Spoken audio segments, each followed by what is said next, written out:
From Storm Tracker 6, this is Forecast First, sponsored by Auto Owners Insurance. Simple human sense. Well, after a cloudy start to the day, we saw those clouds clear out, and now we're seeing a beautiful sunset overall, and we're going to continue to see those clear skies for tonight. Temperatures area-wide 29 degrees into Lansing and Grand Ledge and 30 degrees in Jackson and Hillsdale. We're looking at clear skies on satellite radar, and we're going to have a few more hours of that. As we head into the next 12 hours, we'll see clear skies until we head into Monday morning before those clouds return. I'll have the details on that and when you might need the umbrella in the forecast coming up in just a little bit. 6 News at 6 starts right now. WLNS is here for you with 6 News at 6. The heated exchange between President Trump and Ukrainian President Zelensky left many Ukrainian Americans speechless and reacting. It's our top story at 6. Thanks for joining us. I'm Rachel Ramsey. President Zelensky visited the U.S. looking to reach a mineral deal, but clashed with President Trump and Vice President J.D. Vance in the Oval Office. That meeting has many Ukrainian supporters worried about where the two countries stand. Taryn Simmons is here for you with reaction from an advocate of Ukrainians. Taryn?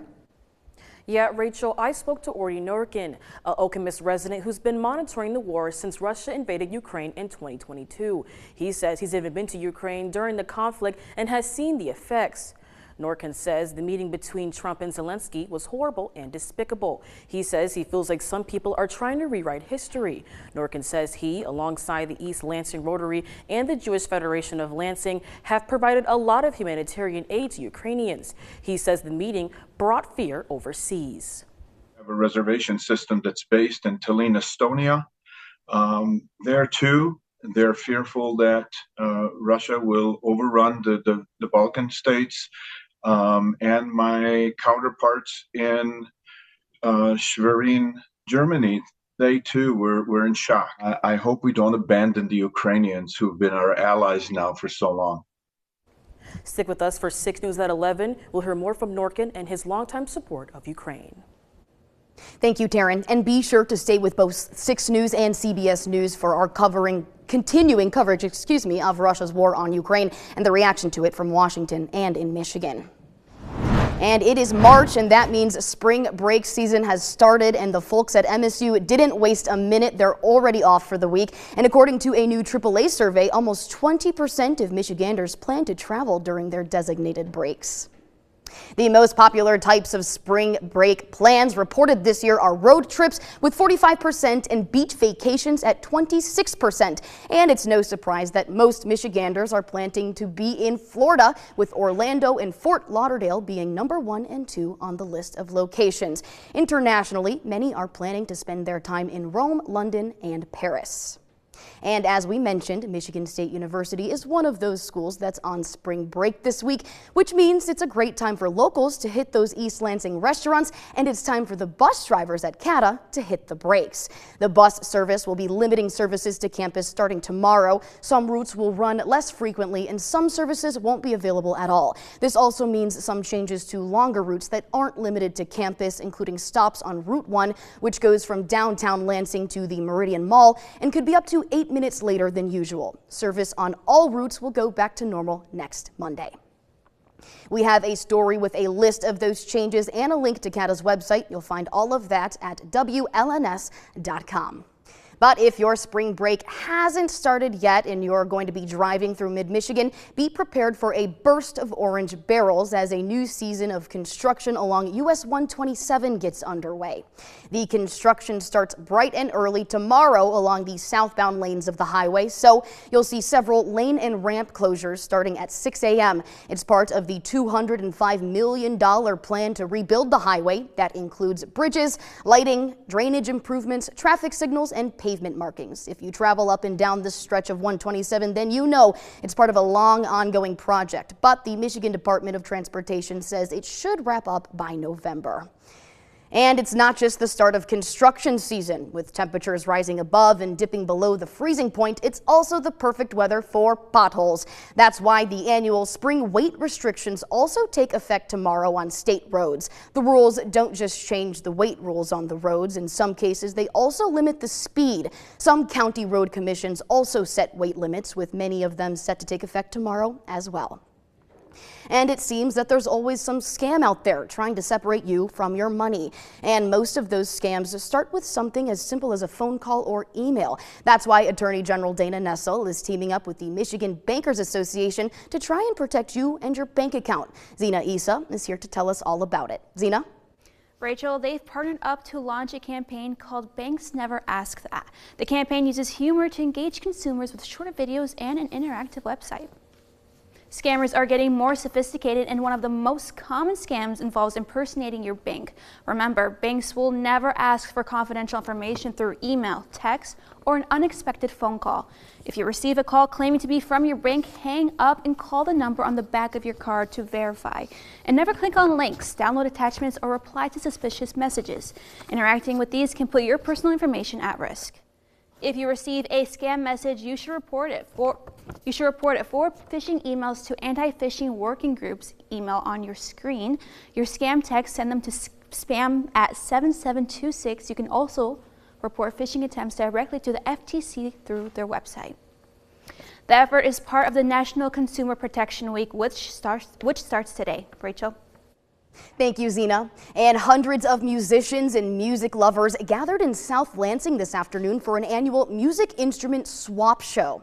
The event was at the Causeway Bay Hotel and featured over 100 tables filled with used instruments. From guitars to records, even posters, the show had it all. The event organizer says it's the largest music swap show in Michigan, and as a music lover himself, he says he was inspired by a Chicago drum show, which led him to create his own showcase with all kinds of instruments. I mean, it's a labor of love. I mean, we started at a little place in Grand Ledge with, I think, 5 tables, and that was over 13 years ago, and now we have 130 tables. And this is just, I mean, you know, we do it because we absolutely love it. It's a great place to meet up with musicians. It's kind of almost a musician's reunion. The next show will be hosted at Eastern Michigan University in November. From Storm Tracker 6, this is Weather First, sponsored by Auto Owners Insurance. Simple human sense. Well, it was a little bit of a chilly day today, and we're going to continue to see warmer temperatures in the forecast for the next couple of days. But take a look at our sunset. We're seeing beautiful colors across the sky, and we're going to continue to see that sunset across our Skyview network cameras. Take a look at our Lansing or Capital Cam. We're seeing 29 degrees, feeling like 20, as we do have a westerly wind at about 10 miles per hour, making us feel like 20 degrees. Similar conditions across the area in Grand Ledge, 29 degrees, feeling like 29 degrees, and we're looking at a beautiful sunset even down into Hillsdale, temperatures into the 30s, feeling like 30 degrees, and we're going to continue to see that beautiful sunset, especially down into Jackson, 30 degrees right now, feeling a little bit chilly with temperatures into the feels like temperatures into the 20s because of that westerly breeze. That westerly breeze is what's going to be bringing those warmer temperatures back into the forecast, but as we look at satellite and radar, we're seeing those clouds slowly starting to move out, and that's as this high pressure system continues to move to the south of us, and eventually it will move to the east and bring warmer air back in. This is our next weather system that we're going to keep an eye on. That will be bringing rain and the chance for some snow showers back into the forecast for later in the week. First, we're going to see tonight temperatures back down into the teens with decreasing clouds, but as we approach Monday morning, that's when we have those clouds increasing once again. Heading into tonight, we'll see clear skies, as I mentioned. As we head into right around the morning commute, we'll see some clouds, maybe a little bit of some sunshine peeking through, but as we approach the afternoon for Monday, that's when the clouds move in, and as we head into Monday night, we could have a little bit of some rain showers moving in too. This could also be a little bit of some freezing rain if it's cold enough on those colder surfaces, so just be aware of that for tomorrow night. Then as we head into the day on Tuesday, that's when another round of those rain showers move in. For our Monday, though, our temperatures will be right around the 42-degree mark, and that means that we're going to continue to see a warming pattern in our forecast as our winds shift direction, and we'll see our temperatures reflect that in the next coming days. Take a look at our low pressure system. We can see it moving in after that round of morning rain or evening rain for Monday night. Then as we head into Tuesday, heavy soaking rain moves in for the morning hours, gives us a little bit of a break. Then another round of some soaking rain moves moves in for Tuesday night, even into Wednesday as well. Now, this will bring a lot of precipitation to us, and we'll continue to see the chance for some heavy rain, maybe a rumble of thunder, and even the chance for some snow showers on the back of this as well. Now, we're going to continue to see our temperatures cooling or warming back up into the 40s, and yes, even into the 50s, back into the 30s as we head into Thursday. But then as we head into Friday and Saturday, we could see some snow showers mixing into the forecast, but we'll keep an eye on that for next weekend. Don't forget, next weekend you do spring ahead, and yes, you are seeing 60s on the map or on the forecast for the week after next. I am looking forward to that. Awesome. Yes, me too. Thank you, Kelsey.